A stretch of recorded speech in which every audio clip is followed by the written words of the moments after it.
Bagaimana agar kita tidak menyesal? Penuhi hidup kita ini dengan amal soleh. Kalau dalam kehidupan kita itu dipenuhi dengan amal soleh, bukan amal yang salah. Sebab banyak amal, tapi belum tentu soleh. Apakah amal kita itu menjadi amal soleh atau bukan, itu bisa diketahui. Yang pertama, ketika kita mau beramal niat. Yang kedua, ketika kita mau beramal harus tiba kepada Kanjeng Nabi, harus mencontoh Nabi. Itu akan menjadi amal yang soleh, tidak akan menjadi amal yang salah.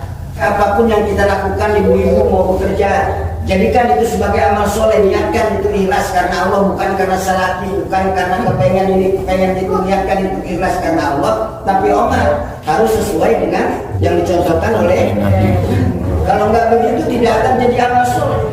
Sebanyak apapun amal kita, kalau tidak mencontoh Nabi, tidak akan menjadi amal soleh. Enggak, yang penting maniat. Banyak orang kan begitu ngomongnya, yang penting maniat saja. Harus baliknya akan menjadi amal yang salah. Amal yang salah. Bagaimana cara kita ittiba? Berarti harus ngaji. Nggak mungkin kita bisa ittiba kepada Kanjeng Nabi kalau kita tidak ngaji, kalau kita tidak menghadiri kajian-kajian talabul ilmi. Makanya dikatakan bahwa kajian ilmu itu adalah jalan untuk menuju surga. Betul, mengapa? Karena dalam kajian itulah kita diajarkan untuk membedakan mana yang benar, mana yang salah, mana yang haram dan mana yang halal. Sampai kapanpun gitu. Kalau kita nggak ngaji, tetap amal kita akan menjadi amal yang salah. Apalagi amal yang menuruti perasaan kita. Perasaan kita benar, perasaan kita betul. Ketika kita mengikuti kajian Nabi akan menjadi amal yang soleh, bukan menjadi amal yang salah. Yang kedua adalah jangan jadi manusia STMJ.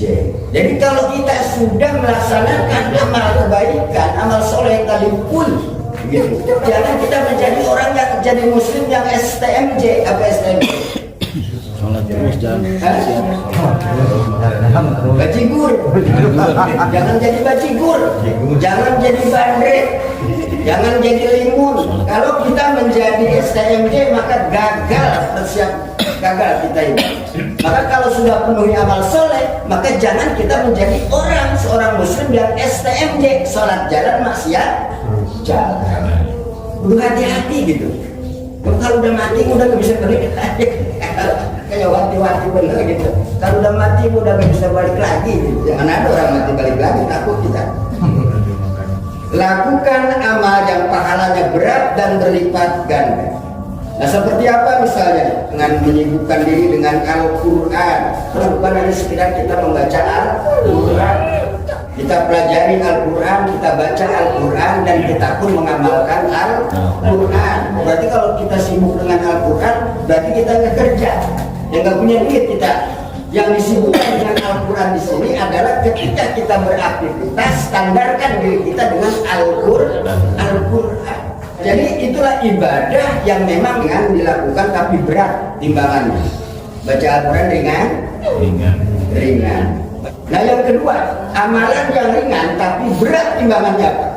Membantu saudara muslim. Membantu sesama saudara kita ini berat timbangan pahalanya. Nah, yang dimaksud dengan saudara muslim itu siapa? Tetangga kita. Tetangga kita adalah saudara muslim. Bantu saudara kita yang saat ini sedang terkena musibah. Kalimantan. Di mana? Di Aceh. Dan yang lebih jauhnya lagi di mana lagi? Di Palestina. Itu adalah saudara kita. Kita ada prioritaskan amal yang pahalanya terus mengalir ketika kita meninggal dunia.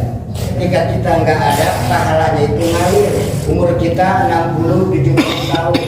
Ketika kita sudah meninggal dalam usia 60 atau 70 tahun, usahakan ada pahala yang mengalir ketika kita meninggal dunia. Apakah mengalirnya itu 100 tahun, apakah mengalirnya itu 200 tahun, apakah mengalirnya itu 500 tahun. Seperti apa pahala yang terus mengalir itu?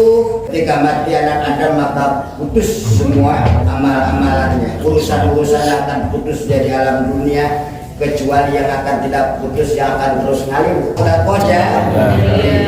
Sedekah jariah sedikit, ringan apa berat sedekah jariah?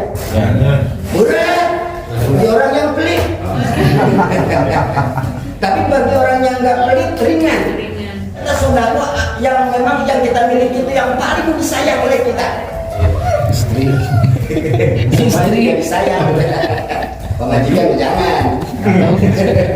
Oh sudah pemajikan. Karena pahala jariah yang akan terus mengalir. Kita infakkan ke masjid itu nggak sia-sia itu kan. Ada yang mesin karpet setiap hari dipakai itu karpet. Ada yang sodako naunde genteng, ada yang sodako lemari, macam-macam lah. Terus mengalir ketika kita mulai. Jadi nggak rugi kan. Mau banyak mau sedikit kalau memang itu bermanfaat, maka itu akan terus mengalir. Nah setelah amal jariah apa lagi? Doa anak yang soleh. Jadi nggak anak saja, ada solehnya. Lalu kalau anak kita juga banyak anaknya, tapi soleh apakah enggak anak kita? Maka yang menentukan apakah mengalir atau tidaknya pahala nanti ketika kita meninggal dunia itu ada solehnya. Nah siapa itu anak yang soleh? Anak yang soleh itu adalah anak yang taat kepada Allah, anak yang taat kepada Kanjeng Nabi, dan juga anak yang taat kepada kedua orang tua, yaitu anak yang soleh. Dan perbuatannya pun ketika dia hidup disesuaikan tadi dengan amal, dengan niat ikhlas, dan juga ketika dia berbuat beramal pun disesuaikan dengan ittiba kepada Kanjeng Nabi, yaitu anak yang soleh. Banyak anak belum tentu menjadi anak yang soleh. Kita lihat ya Allah, saya menyekolahkan anak saya memberikan pendidikan anak saya menjadi anak yang soleh, karena dengan anak yang soleh ini adalah menghantarkan diri saya nanti pahalanya akan terus mengalir kepada diri saya. Capek kita memang mendidik anak yang soleh, walaupun capek, keuntungannya, manfaatnya akan kita rasakan ketika nanti kita meninggal dunia.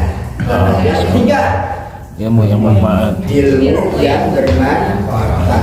Ilmu yang bermanfaat. Karena banyak orang yang punya ilmu tapi nggak bisa dimanfaatkan. Maka kita minta dijauhkan oleh Allah punya ilmu menjadi ilmu yang tidak bermanfaat. Jauh kita punya ilmu sedikit tapi bermanfaat. Lagi ilmu itu apa yang sudah kita ajarkan kepada orang lain, terus ilmu itu dipakai oleh orang lain. Nah ilmu itulah yang terus bocor, akan terus mengalir selagi ilmu yang kita sampaikan itu dipakai oleh orang lain.